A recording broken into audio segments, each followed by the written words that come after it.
Baik, yang pertama yaitu ada pengertian model pembelajaran team-based project.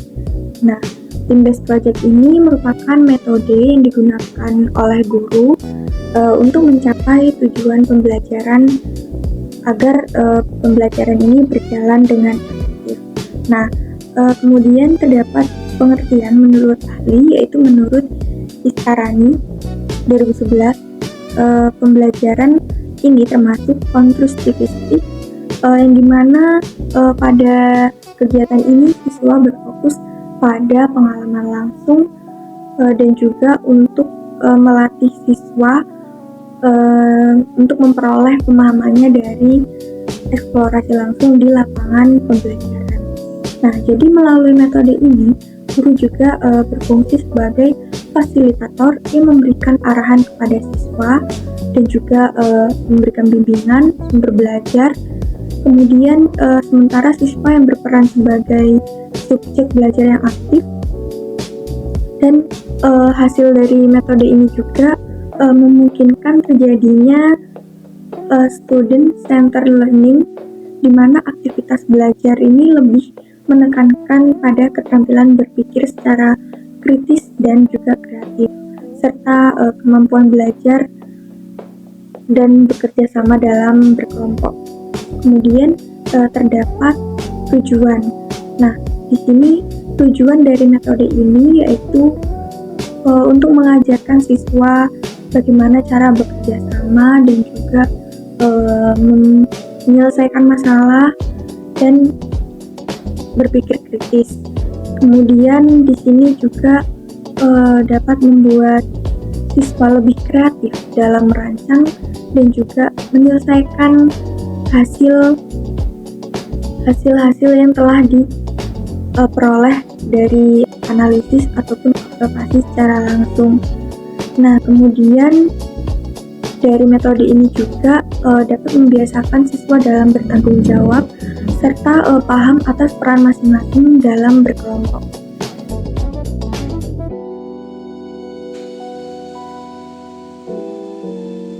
Selanjutnya di sini terdapat indikator dari team based project.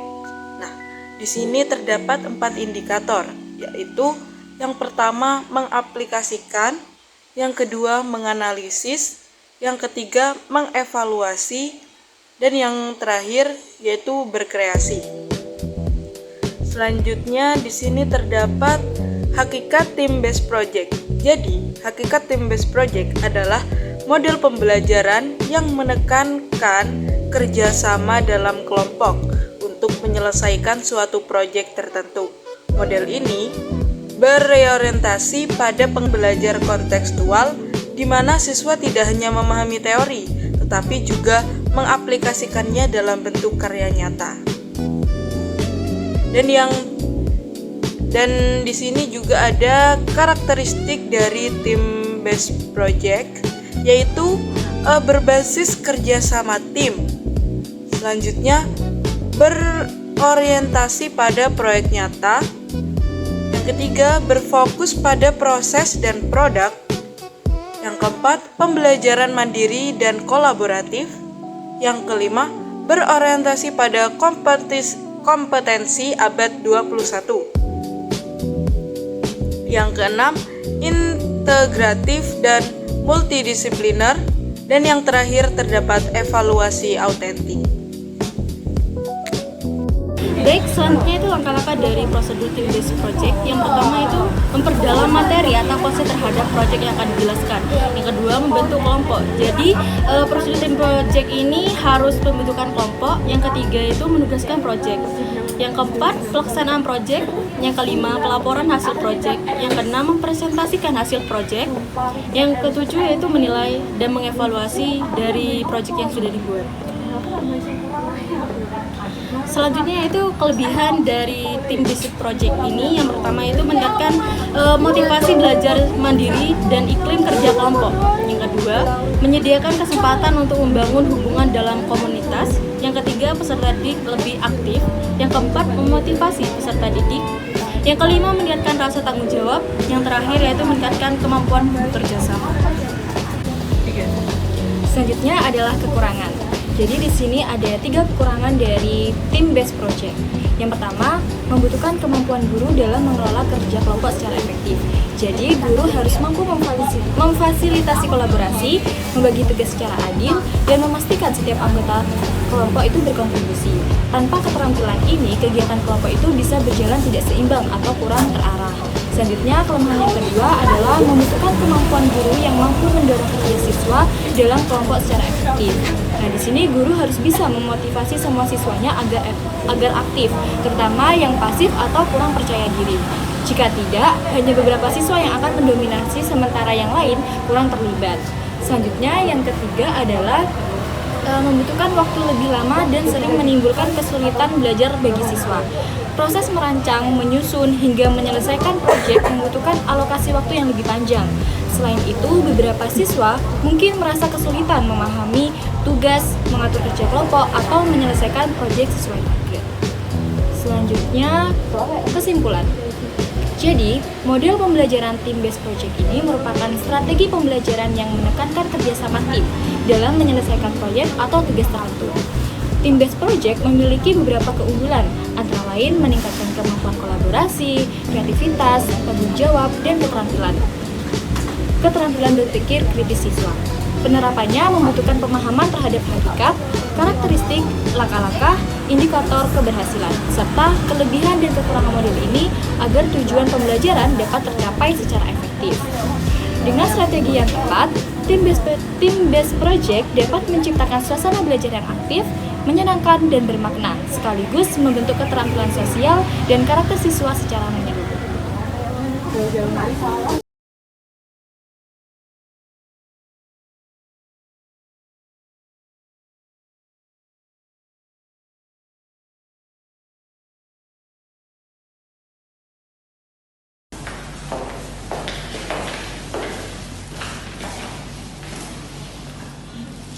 Assalamualaikum warahmatullahi wabarakatuh.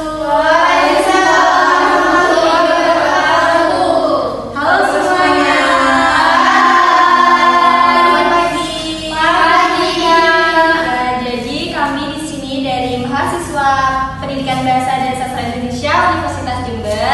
Nah, di sini kami diminta oleh guru kalian untuk mengisi kelas kalian. Jadi di sini kita nanti akan mengajar di sini seperti itu. Sebelumnya perkenalkan, nama aku Dia Faramaria dan rekanku, aku Safi Kotola, bisa dipanggil Kak Biko. Aku Ikmanaila Lustabina, bisa dipanggil Kak Naila. Namaku Santi Ayu, bisa dipanggil Kak Santi. Nah, oke. Ini ya, jadi sebelumnya kakak absen terlebih dahulu ya. Oke, Kak. Bella hadir. Intan hadir. Sekar hadir, Kak. Cinta hadir. Mira hadir, Kak. Nara Hadir. Putri hadir, Kak. Lia hadir, Kak. Wah, sudah masuk semua berarti ini ya? Sudah. Oke, baik. Teman-teman, kemarin materi bahasa Indonesianya sudah sampai teks eksposisi ya, betul? Betul. Oke, berarti sekarang kita hanya mengulas saja ya.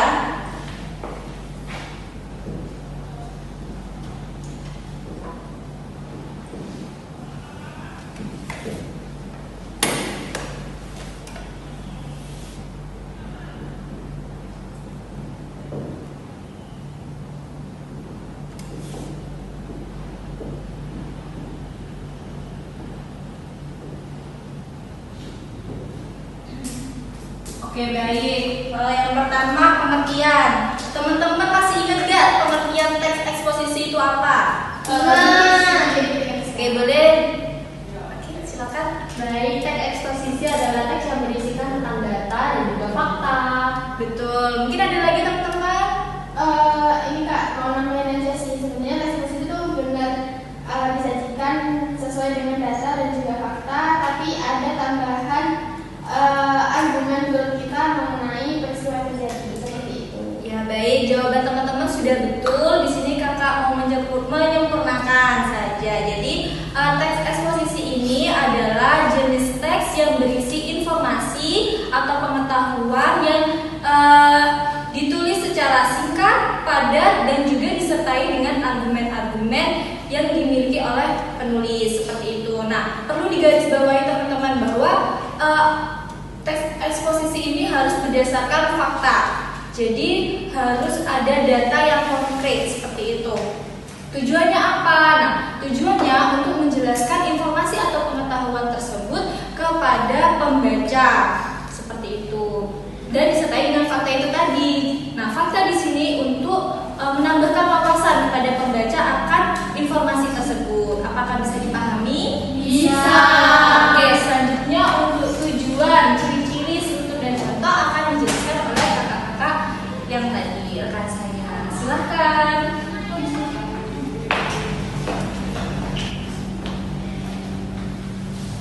Halo semuanya.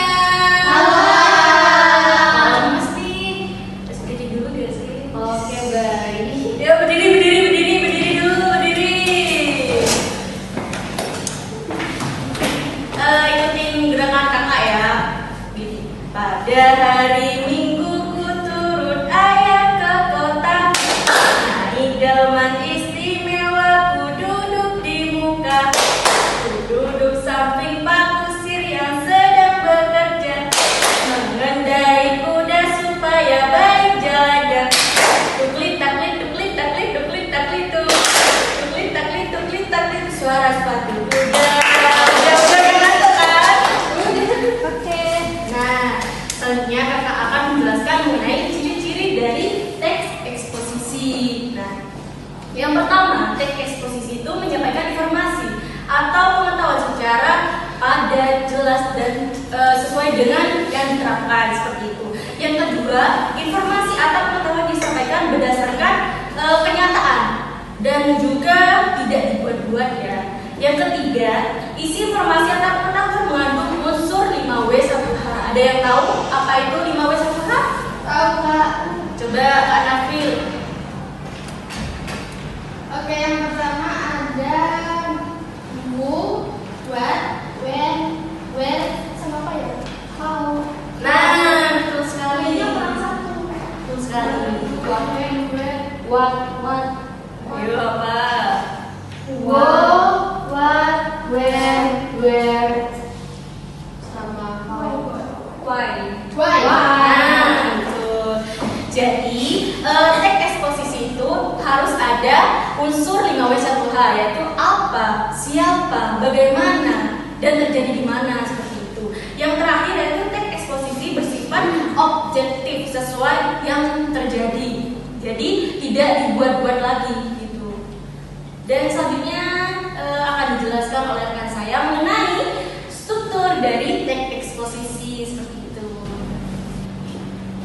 Halo semuanya. Halo. Nah, tadi kan ini ya udah bahas tentang pengertian, tujuan, sama ciri-ciri dari teks eksposisi. Nah, selanjutnya kita akan bahas tentang struktur dari teks eksposisi ini. Nah, jadi kalian tahu nggak ada berapa struktur dari teks eksposisi? Ada 3. Ya, coba sebutin. Ada tesis, argumentasi, penegasan ulang. Nah, bener banget. Jadi, struktur dari teks eksposisi itu ada 3. Yang pertama tesis. Nah, tesis ini berisi gagasan utama atau sudut pandang yang mengenai suatu topik yang sedang dibahas oleh penulis. Nah, fungsinya apa? Fungsinya untuk memperkenalkan isu yang sedang terjadi dan dibahas oleh penulis. Nah, yang kedua itu ada argumentasi. Nah, argumentasi ini biasanya itu berisi sebuah alasan, data, fakta, contoh, dan penjelasan logis yang mendukung isi dari tesis ini. Nah, tujuannya apa? Tujuannya untuk meyakinkan para pembaca bahwa pendapat dari penulis ini mempunyai dasar yang kuat. Nah, yang terakhir itu ada penegasan ulang. Nah, penegasan ulang ini apa? Penegasan ulang itu rangkuman singkat yang berisi sebuah penegasan kembali pendapat si penulis berdasarkan argumentasi yang telah disampaikan sebelumnya. Seperti itu. Jadi struktur teks eksposisi itu ada 3. Apa aja, Wes? Tesis, argumentasi, sudah paham? Paham. Oke, jadi selanjutnya untuk contoh akan dilanjutkan oleh rekan saya. Baik, selanjutnya yaitu kita akan masuk pada tahap kaidah kebahasaan. Nah, di sini ada yang tahu kaidah kebahasaan itu apa? Aku. Oke, boleh dijelasin. Kaidah kebahasaan adalah aturan atau pedoman yang digunakan dalam bentuk kata dan kalimat.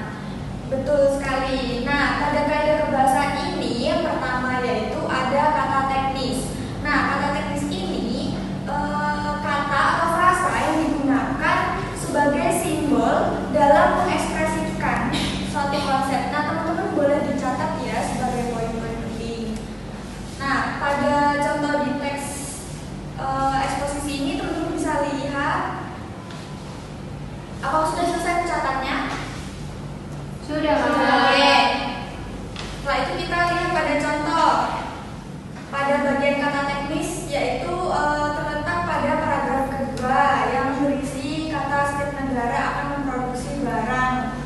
Nah, selanjutnya yaitu pada pernyataan hubungan atau konjungsi kausalitas yang berisi kata yang menunjukkan hubungan. Nah, di sini pada teks teman-teman bisa lihat masih sama terletak pada paragraf kedua, yaitu yang berisi kenaikan pendapatan semacam itu tidak akan diperoleh.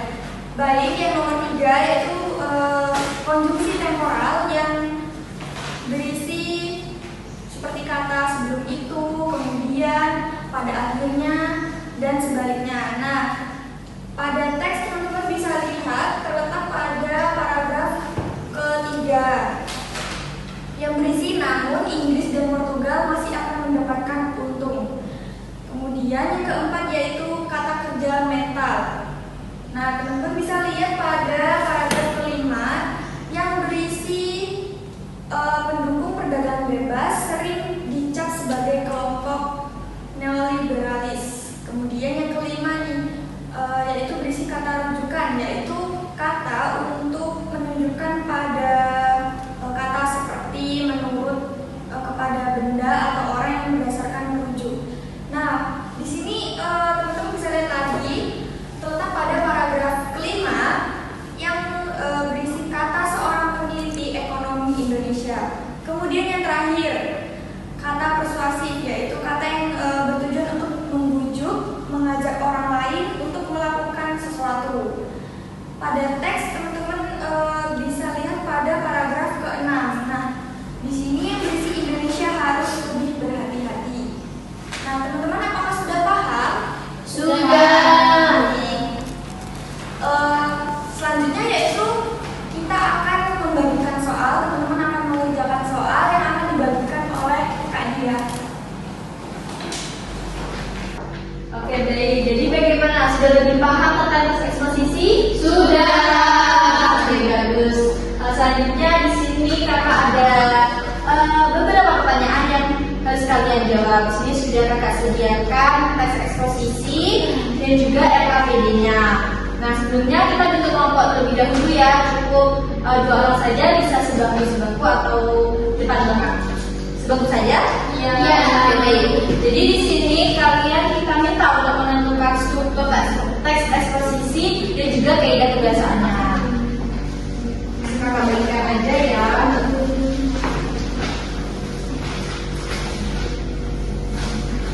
Jadi 2 orang ya.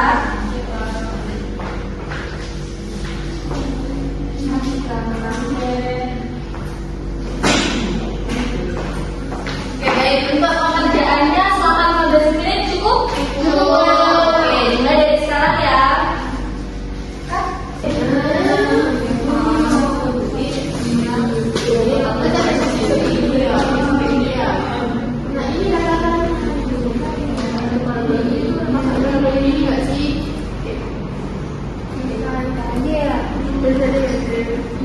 karena kerja itu tadi kan di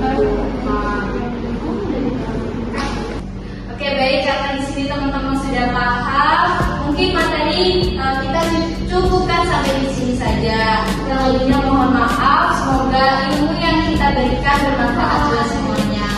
Terima kasih, kita pamit. Wassalamualaikum warahmatullahi wabarakatuh.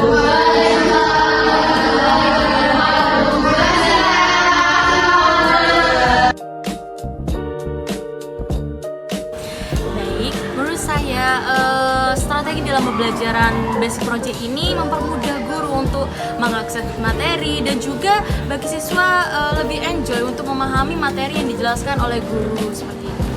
Jadi penerapan strategi model pembelajaran team based project ini sudah berjalan dengan baik karena setiap anggota sudah mampu menyusun rencana kerja, membagi peran dan juga mengerjakan tugasnya berdasarkan tanggung jawabnya masing-masing.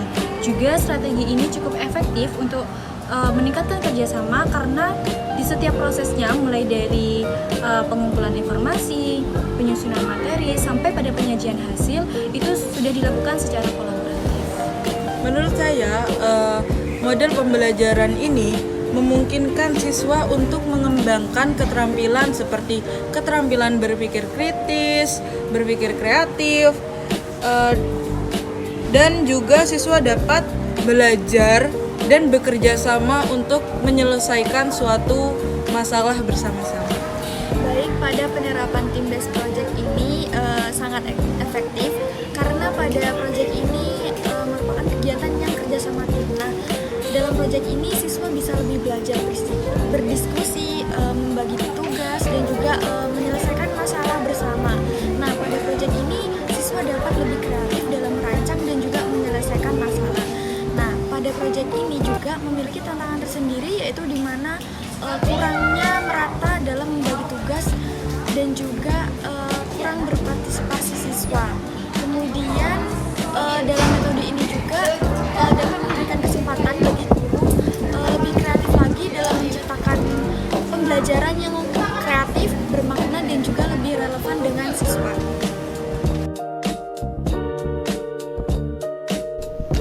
Jadi kesimpulannya adalah penerapan model pembelajaran team-based project ini dinilai sangat efektif karena membantu guru dalam melakukan asesmen dan membuat siswa lebih mudah memahami materi melalui kerja tim yang terarah. Model pembelajaran ini juga mendorong berkembangnya berbagai keterampilan penting seperti berpikir kritis, kreatif, kemampuan berdiskusi, serta kerjasama dalam menyelesaikan sebuah masalah. Pembagian peran dalam sebuah kelompok menjadikan proses kerja lebih terstruktur dan juga kolaboratif. Meskipun masih terdapat kendala seperti pembagian tugas yang kurang merata dan partisipasi siswa yang belum optimal. Oleh karena itu, guru perlu memastikan bahwa setiap anggota berkontribusi secara seimbang, memberikan arahan yang jelas, serta melakukan evaluasi berkala agar pembelajaran menjadi lebih bermakna dan relevan bagi semua siswa. Makes it hard.